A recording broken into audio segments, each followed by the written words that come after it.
Tonight on CTV News at 5. They raise prices, they reduce the size of their catalog, they might create different tiers of service, and of course they introduce ads as well. Streaming squeeze, the price to watch shows and movies at home keeps creeping up.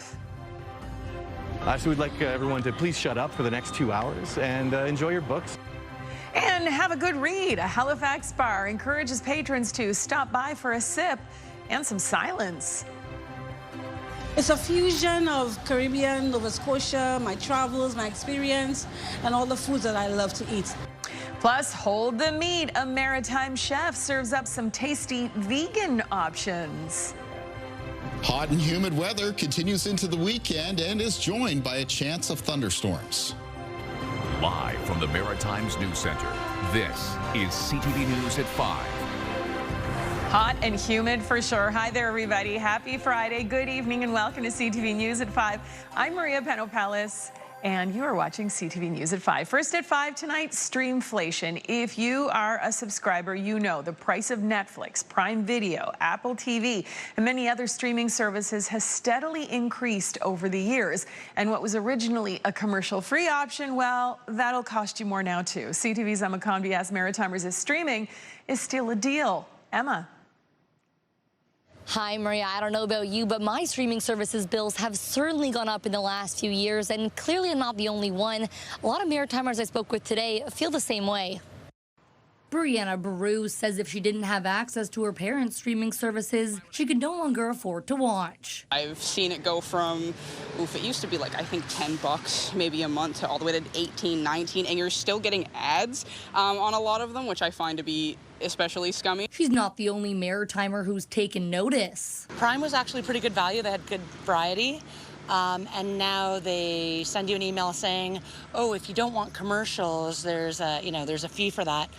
Commercials weren't there for the start, so they've literally added them to have people pay more. Sometimes it's like 30-second ad that it's not skippable, so it does kind of suck. The executive director of Open Media, a digital rights advocacy organization, says this isn't just a common trend with streaming services, but businesses in general. Businesses often start being just incredible deals for consumers. They'll be very affordable, they'll have great options for their users, and they'll have very wide catalogs at a good price.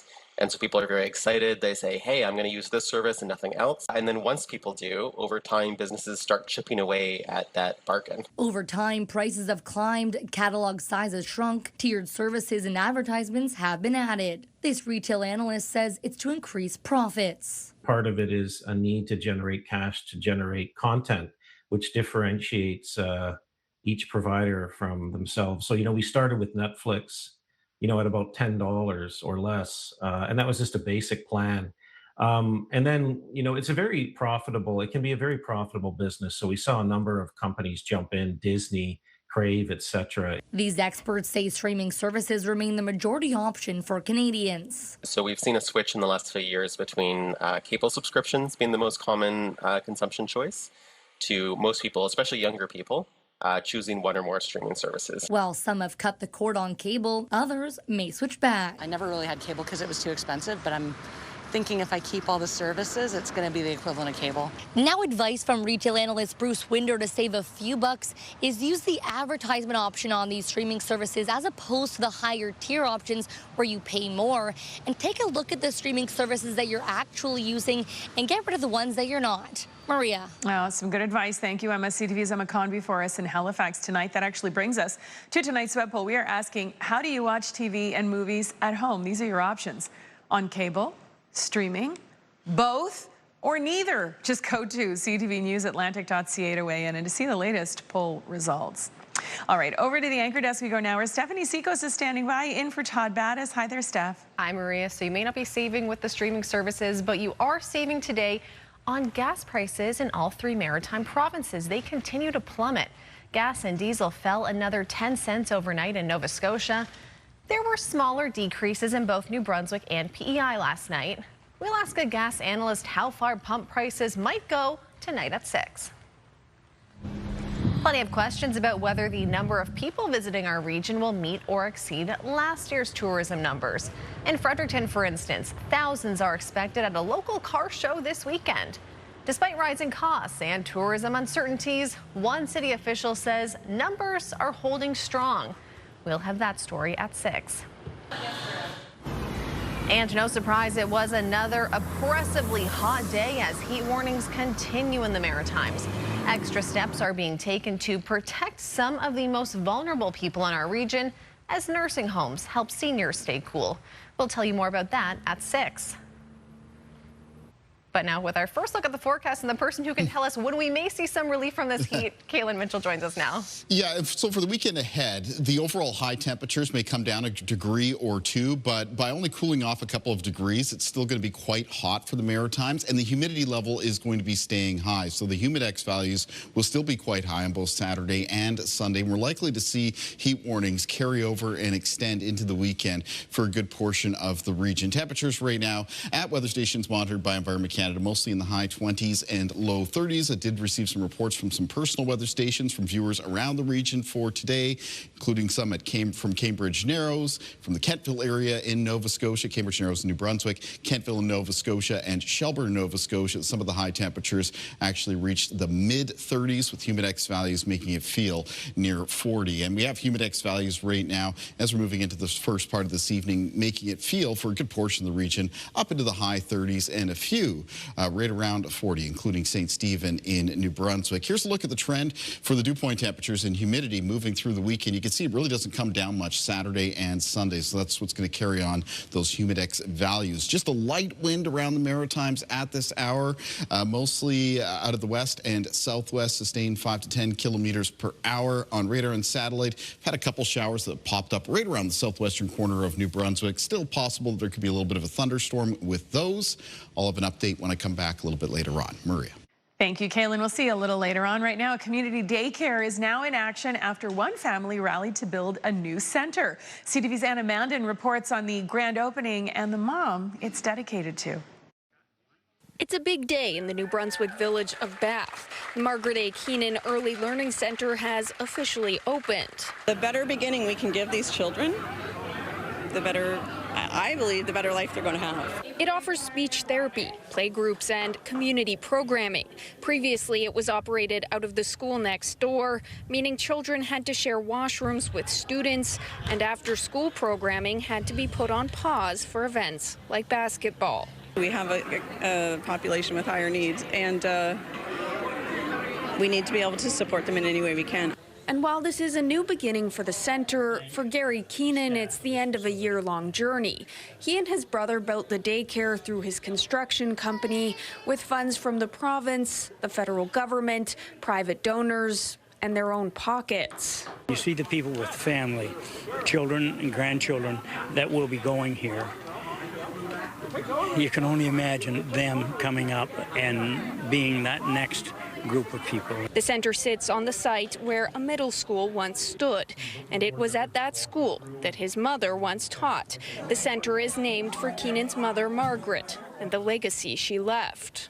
She was a wonderful person. She was smart. She wanted to help people. She left us with all of those traits. For former neighbors Carl and Beth Giverson, whose great-grandsons attend the center, it's a welcome day. I was so excited when they first told me they were doing it that it really touched me. While Keenan sees his donations as an investment in the next generation. I hope that we have more doctors in the years to come. We have lawyers, we have educators, we have tradespeople. A nod to the past with hopes for the future. Anna Mandan, CTV News, Bath, New Brunswick. Congratulations to everyone involved. Amazing effort and amazing outcome, obviously. All right, taking a break. When we come back, a real page-turner. We really want it to be just like a library. A Halifax bar combines suds and storylines. We'll take you to The Good Robot for a good read next.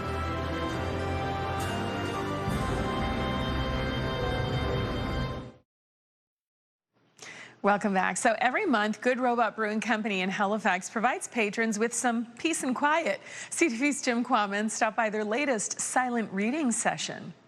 Yeah, so we do silent reading first Wednesday of every month. It's a chance to sort of get away from like the hustle bustle and like just sort of sit down, have a beer, read a book in, complete silence.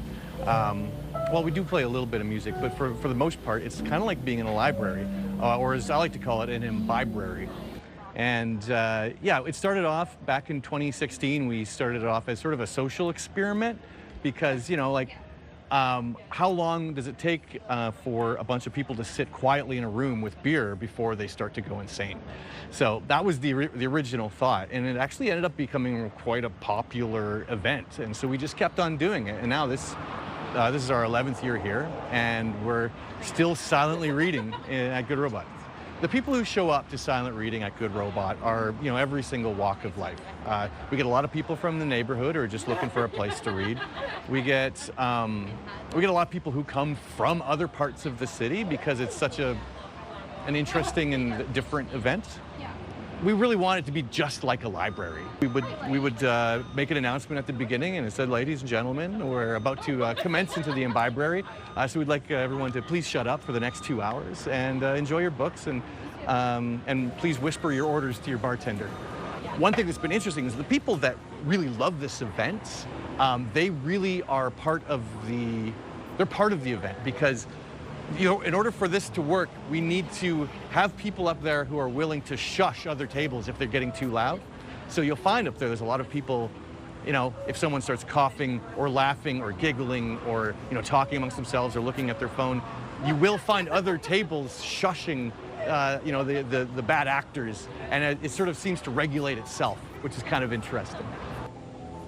So the first Wednesday of every month, so you'll have to wait until September to try it if you're interested, but it's a self-rule enforcing reading room. Yeah, and this week with the heat wave, it would have been a nice way to get into some air conditioning and just like chill out, hey? Yeah, would it ever. And of course today, very hot and humid, and the high humidex values are set to carry on this weekend, though accompanied at times by a chance of shower, risk of a thunderstorm. Looking out here at beautiful Mahone Bay. More on the forecast coming up after the break. Welcome back. So Kaylin Mitchell joins us now. Kaylin, I got into my car at lunchtime and the car temperature read 35 degrees, which I know you're going to tell me is not fully accurate, but wow, what a scorcher of a day. Yeah, so just a quick note on temperature readings. The global standard for measuring air temperature is to have the thermometer located about 5 feet off the ground, shaded, so it's usually in something called a Stevenson screen. And what you'd like is for it to be over a surface that doesn't absorb a lot of heat and radiate a lot of heat. So not in a metal box. Yeah, like pavement, for example. So when people send me in reports from car thermometers or maybe even their personal weather station that isn't perfectly set up, I do appreciate that. I always take it into account. And it is generally pretty good within about a degree or two. Even those car thermometers that are in a vehicle, obviously made out in the sun of hot plastic and metal and over top of very hot road pavement. Taking a look at our sunrise and sunset times here as we're looking out at Albro Lake in Dartmouth, Nova Scotia. Would have been a beautiful day to be down on the lake shores for sure. Let's take a look at what's going on our weather map, and that is heat warnings, and they do continue for all 3 maritime provinces, likely to continue into the weekend because even though the daytime high temperatures may not be quite as high as both Friday and Thursday, today and Thursday, because of the presence of some increased cloudiness and the potential for a shower or thunderstorm. The high humidity levels are going to be around through the weekend. So the humidex values are still going to be making it feel into the high 30s, which is above typical for us, especially for an extended stretch of days. So again, you may see those warnings continue on into the weekend. On our weather systems map right now, we're underneath area of high pressure, but we do have a little bit of a very weak front developing just off towards the west of us, around the St. Lawrence River Valley in through Quebec.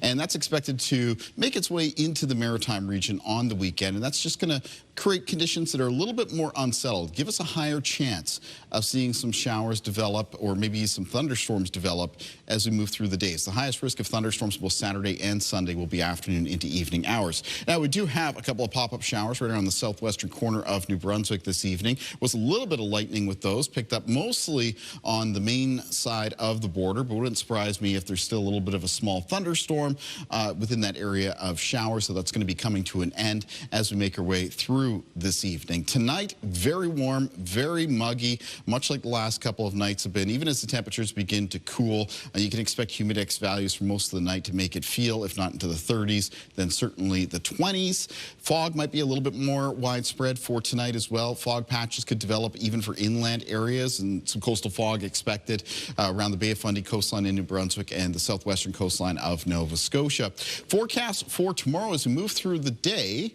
mix of sun and cloud, high humidity levels, and then some showers developing.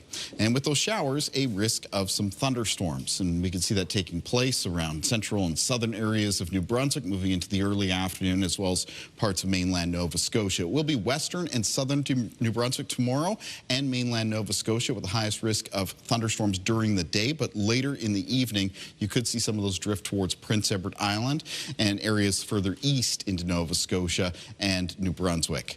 I want to talk about those thunderstorms briefly. If any do develop this weekend, hazards will include lightning, and because of the high level of humidity, there could be some very high rainfall rates with them. Talking about downpours could lead to things like localized flooding or hydroplaning conditions on the roads.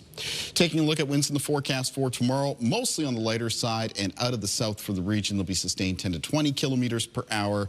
Low temperatures in the forecast for tonight for the Maritimes, mostly 15 to 20 degrees. Again, very warm, very muggy. And then highs in the forecast for tomorrow, mostly mid to high 20s, but still feeling well into the 30s with the humidex. Let's take a look at our weather watcher for tonight.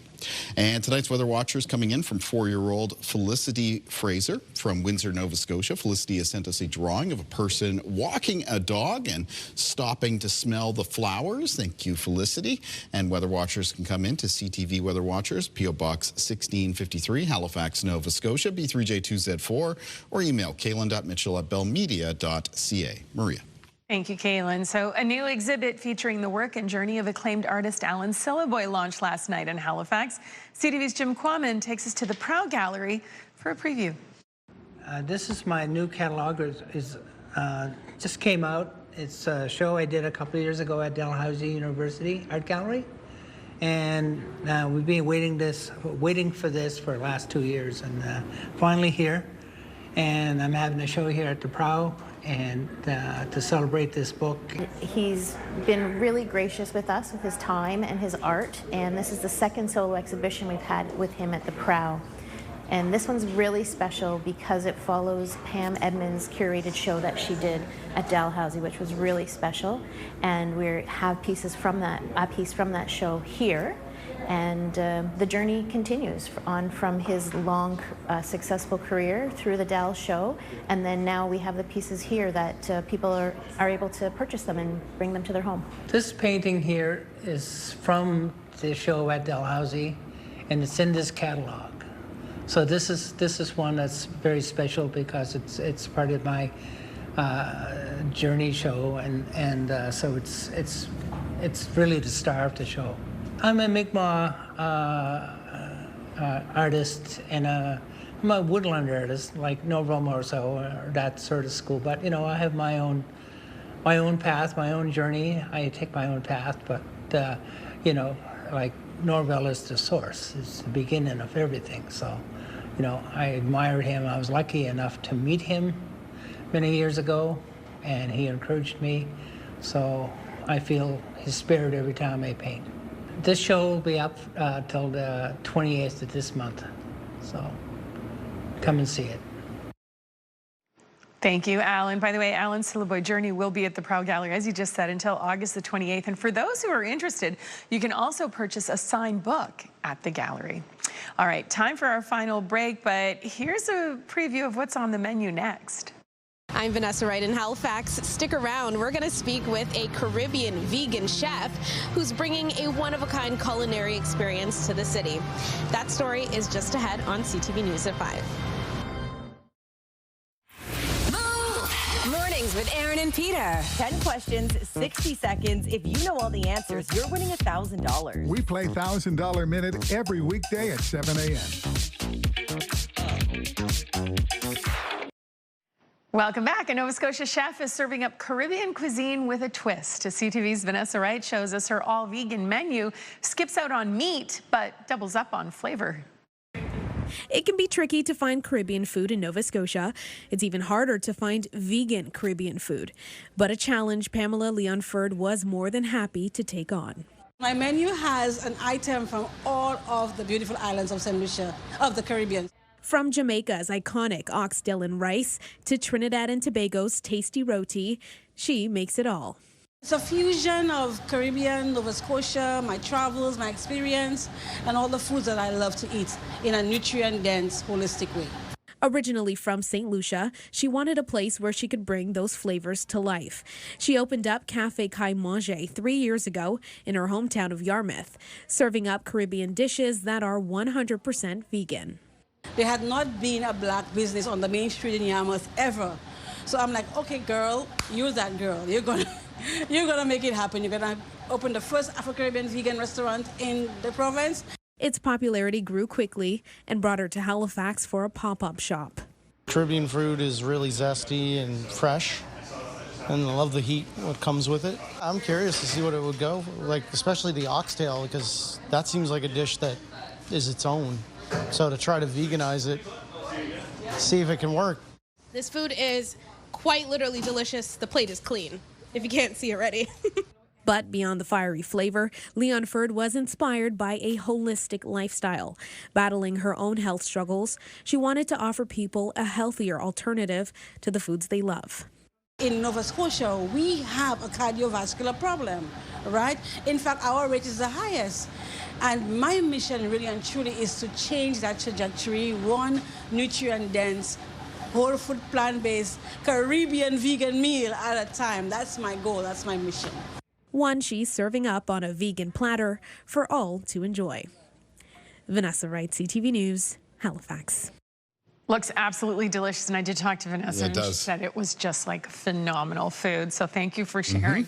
All right, so Kaylin, we have a big weekend ahead, and you're telling me the heat's not quite done yet. No, not quite done yet. Temperatures may come down a couple of degrees, but the humidity level is still going to be very, very high, and the humid conditions are joined by an increased chance of some showers and maybe a few thunderstorms, so I'll be talking more about that coming up at 6. We'll see you and Steph at 6. I'll see you on Monday. Have a great weekend, everyone. Thanks for watching. The national news is next.